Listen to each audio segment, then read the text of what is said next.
Hi folks, I am Alan Watt and this is Cutting Through the Matrix. We're constantly living through agendas.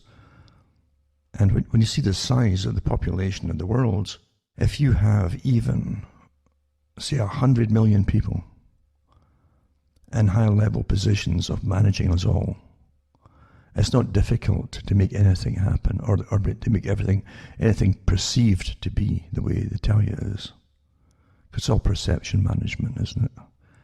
And if they keep you running and being afraid and terrified all the time, most folks shut down, or they will not perceive what's in front of them and why things are happening.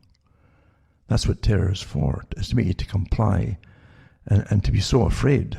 They can change everything one step at a time, but very quickly, because you're stampeding, you see. You have no grounding in reality left in you. It's intentional. But the hype of the COVID thing, just the clips I've seen on the net that came from television, from mainstream news and so on, it's just over-the-top hype. The way that they're speaking is like actors or something, with using the voices they would use in a terror movie. Hype, hype, hype, to exacerbate, comply is the message, really. If you want to live, comply, comply, and that's how it's done, isn't it? So everything's a big psychodrama. 9/11 was a psychodrama. You can argue forever what was behind it, but the fact is that what they saw on television was a psychodrama. Repetitive psychic driving. Here's the planes, buildings, boom, boom, boom, over and over and over for days. Until I'm sure most folk were seeing it in their sleep. That was intentional psychic driving, they call it. MK Ultra type experience. Over and over, the same narrative, same narrative, same narrative, same narrative. And out of it comes part of a new world order, eh? Post-democratic, post-privacy.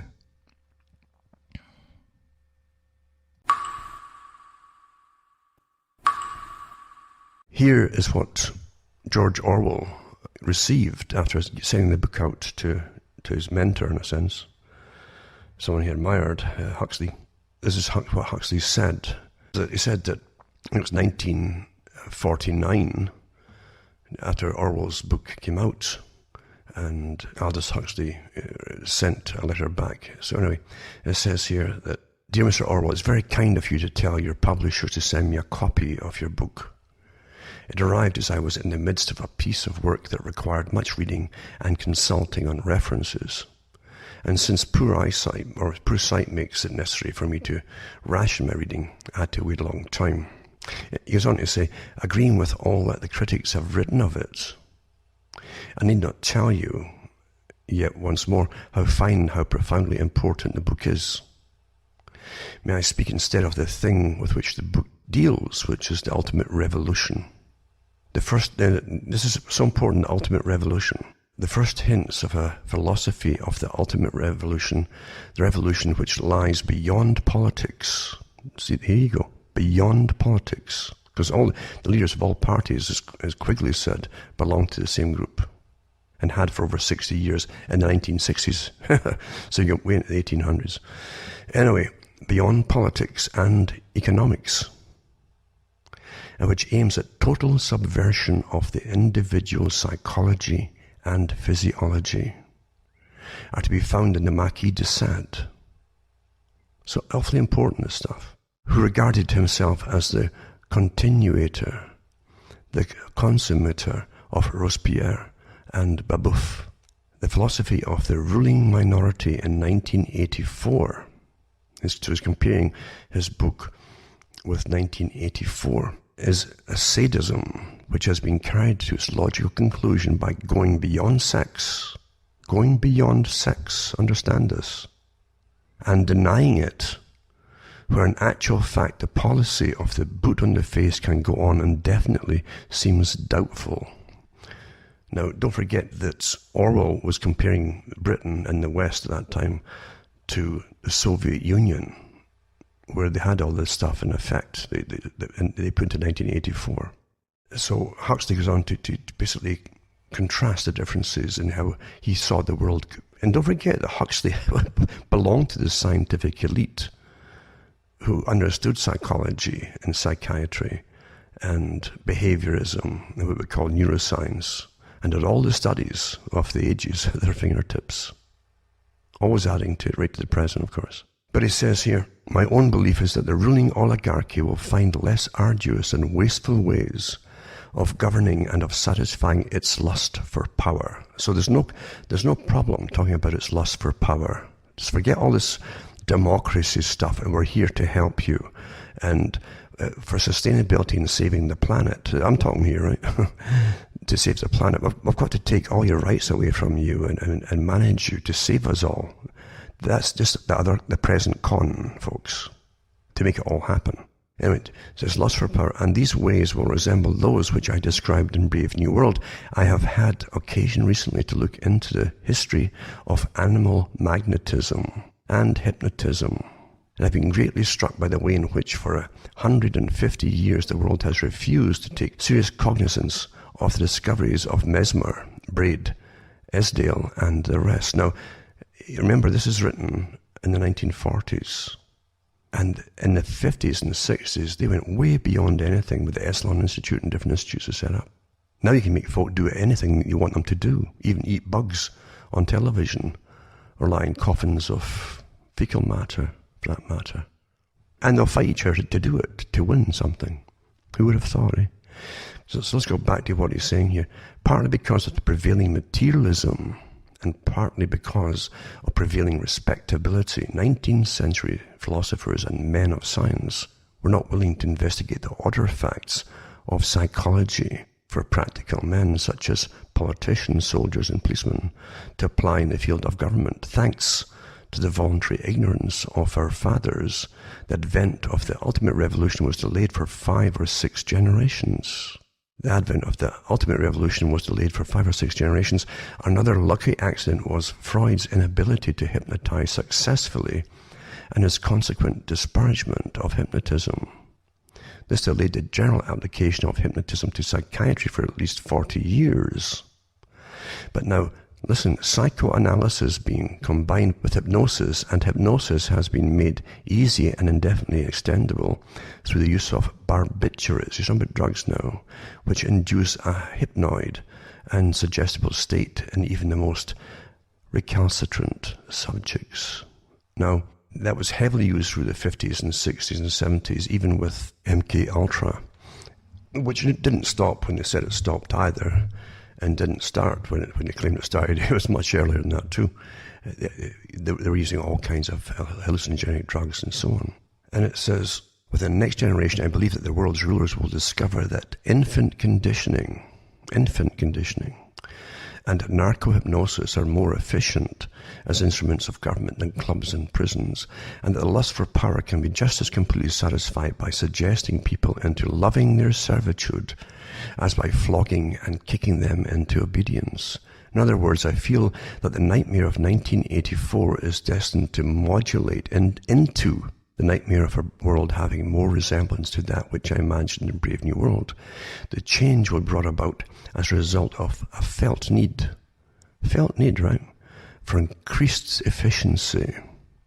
What do you think you're hearing today about all these sustainability? It's going to be, and they talk about efficiency for farming. It's too important, they say, at the United Nations to be left to farmers. And of course the big corporations say the same thing, because they snap up all the farms, the small farms, and amalgamate into their big monstrosities. Your whole food supply is under a small handful, maybe even one cartel, really. What a power that is. What a power, eh? And you have no idea. And you trust all. That's all that holds us together is trust, isn't it? Trusting systems you don't even understand, never mind even know exist for most folk. When you go back into Pavlov, what do you think Pavlov was up to? Do you think Pavlov was trying to find a way to train dogs? Huh? No, it was to find how to instill into people, all creatures, because they classify people as being just the same, with these massive, repetitive punishment techniques and fear techniques and so on, and which is very similar to what they tried to do with the CIA and MK Ultra, where they would literally shock the people with electroshock treatment, basically, coupled with massive doses of LSD until to depattern the brain. And then they would rebuild the person, literally. That's what it was about. Well, in an advanced system of socialism, they've already done it because they got the children young. And indoctrination is very strong. And if the yoke, this is the key to it, if the yoke is light, if the burden is light to an extent, and you give them the rewards, just like an animal, you see, then they will come to accept it, and it isn't that bad, and so on. I always think of the old movies, the Manchurian Candidate.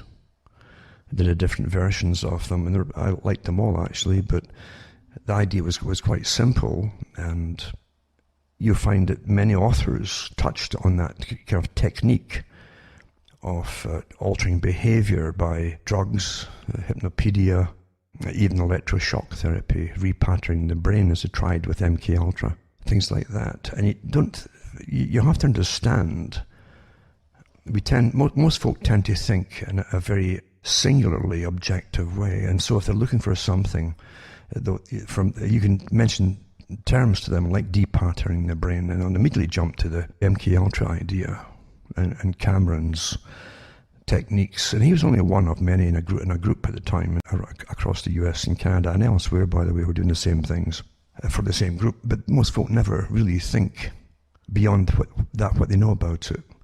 But you got to understand that there are many ways to depattern the brain. It's the object, you see. The object is depattern. The technique of getting there. There's many different techniques of getting there. Drugs is the easiest way. And the drugs today are far more effective in targeting specific parts of the brain than the old LSD, for instance. And now they're trying to use LSD again now as a therapeutic technique. They never give up, do they? Yeah. But again, that's where money comes into it. But regardless, we got to always remember that the drugs today, and these drugs are everywhere. It doesn't matter what remote part of the country you live in, you could probably order them or go into the nearest town and order or get them there on a street corner very quickly anytime, night or day. And so many of these drugs are definitely created abroad, outside the country. Now, if the systems of police and law enforcement really wanted to, or been given the backing to do so, they could nip a lot of this stuff in the bud. But I've never seen a time, looking at RTLs and newspapers, where it isn't just a suitcase or a briefcase of cocaine anymore, or a bag of it that's getting caught coming. You're finding tons and tons in singular hauls getting caught, going into Australia and other countries too. It's such a massive industry. The whole of Latin America is pretty well living off it. And then you have the old triangle, the old golden triangle for the opium, which ends up being heroin. And then they mix in different combinations, of course, with all together, in fact. And then you have the synthetic drugs flooding into the country too. This is by design. It's by design. If you understand that in a war scenario, there are many ways to take down a nation. There's economic, there's psychological. The whole purpose of psychological warfare is to demoralize an enemy so much that they've given up already. They almost got that way in the 60s. You know what I said earlier too, about most folk can't handle the truth. And it's like jumping out of a plane without a parachute. To an extent it is. Because on the way down, you can see all different things, and you'll be clutching at this and clutching at that, and it goes through your hands, yada, yada, yada. And you'll see lots of things you don't want to see. We've all had conditioning, one way or another, just like Brave New World. And all the citizenry had massive conditioning, or MK Ultra. We've all had it in so many ways. Because the systems didn't develop by themselves, didn't out of nowhere. They were designed by oligarchs, always. To serve the oligarchs. Absolutely. Another analogy was, it's like coming out of a tunnel underground. And you're going towards the light, and try to find the truth or whatever, get into daylight. And you see a little light at the end of the tunnel, and you start to get towards the surface. And when you just peer out the tunnel, there's a field. And across the field, there's a forest on the other side of the field. But on the way, you'll see all these signs saying, come here, I've got the truth here. Sign, no, the truth's here, blah, blah, blah. Now you've got all these different things. Here's the alien truth, here's this truth, here's the blah, blah, blah truth. And folk will jump here and there. And literally, they get trapped in a minefield of signs. I've got the truth, I've got the truth, I've got the truth. And you have no idea that literally the oligarchy has set up all these different fronts to detract you from what you're really seeking for. What's left to do when you've lost everything and you can't get work because the economy is not going to give you work anymore? Well, you can get cheap drugs, can you, eh? That'll help you forget for a little while. And it gets worse and worse and worse. Now you have all kinds and fentanyl all over the place and synthetic cannabis now. Flooding in like never before. That's intentional. They can't stop that. Don't kid yourself. And at the same time they're doing that, in Canada they've legitimized cannabis use. Because it's big business, you see, for those that own it. And they're going out, I said this would happen too, they go after the smaller producers to eliminate them. So that the big sharks can have all the business to themselves. But look around you, eh? Yeah, you wrecked societies everywhere you go. The same thing happened in West Virginia. And you had that movie came out too, what was it called? It was Oceana, I think it was, the documentary. Well worth rewatching it, folks, or for the first time for those who haven't seen it. And how that whole state was flooded with OxyContin and all kinds of drugs. Whatever they went in for with any problem at all, they come out with OxyContin. It was deliberately prescribed by all. They brought lots of doctors in from other countries to make sure they would prescribe it, by the way, which they did. These things don't happen by themselves. And I remember when I gave a talk years ago on it, a few months later, after the whole state was wrecked, actually, the whole generation was wrecked, most of the people, or a good lot of them, I should say. Then you had the admission by the FDA that they now realized that millions of these OxyContin pills were going through that state per week. Oh, they just noticed. They've been happening for years. This is all by design. The takedown, eh? Don't forget that drugs is part of the takedown system for warfare purposes. They used it against Russia by dragging them into Afghanistan. The US helped to instigate that whole scenario to get the US into Afghanistan. And then had the Taliban and the different groups that worked with them supply lots and lots and lots of drugs that then went back with the soldiers back to Russia. And they had an incredible drug problem there and a heroin problem and all the rest of it too. Not just, So this is all by design.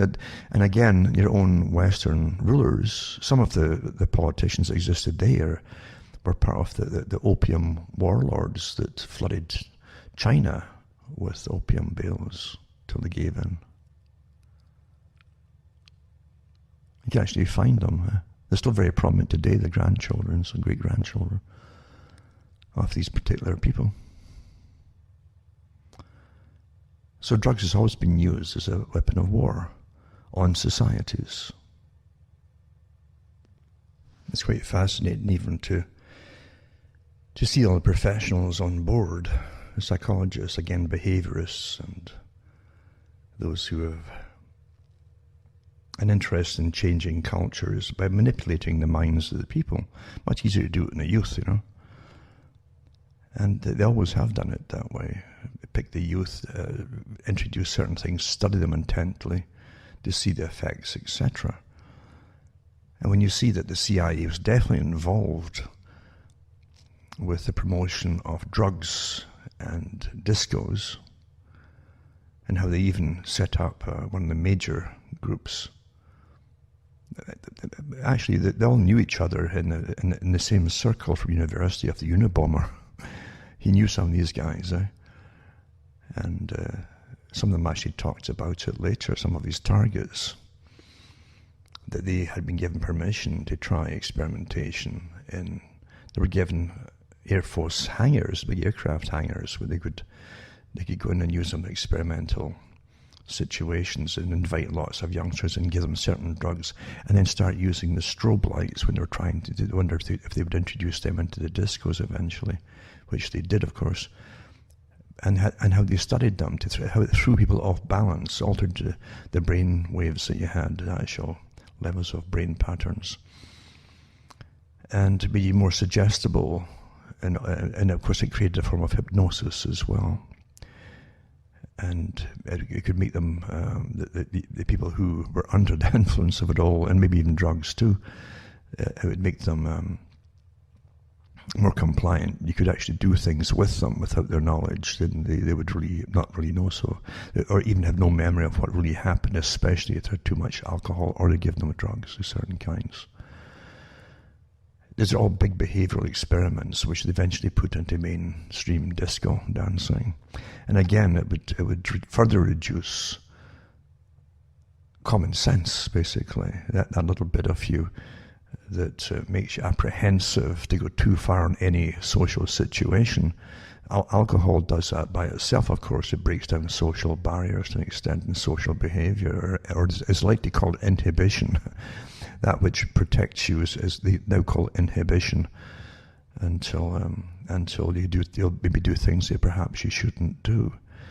Massive behavioral experimentation went on. And then eventually, of course, into the 90s and 2000 onwards, you had the rave parties where even more precise psychoactive drugs were introduced and freely distributed, obviously, to the target groups. You would find psychologists and behaviorists eventually employed to attend these things, and they give them a higher balcony to watch down on, so they could study the effects of it all, to intensely study them for future use, because they might want to use it on the whole population eventually.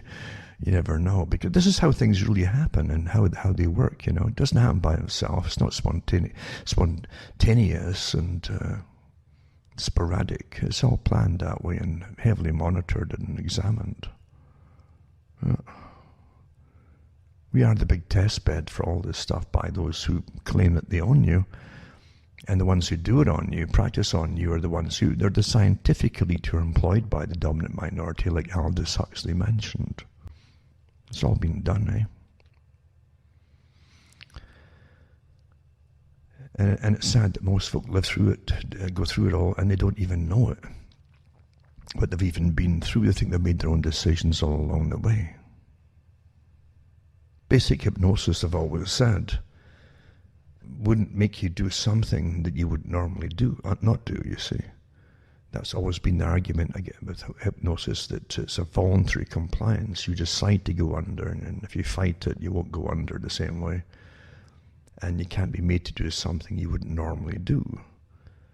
However, if you add strobe lighting into that and the right kind of drugs, you've got a different story, on the go then. You're almost into the MK Ultra phase with psychic driving.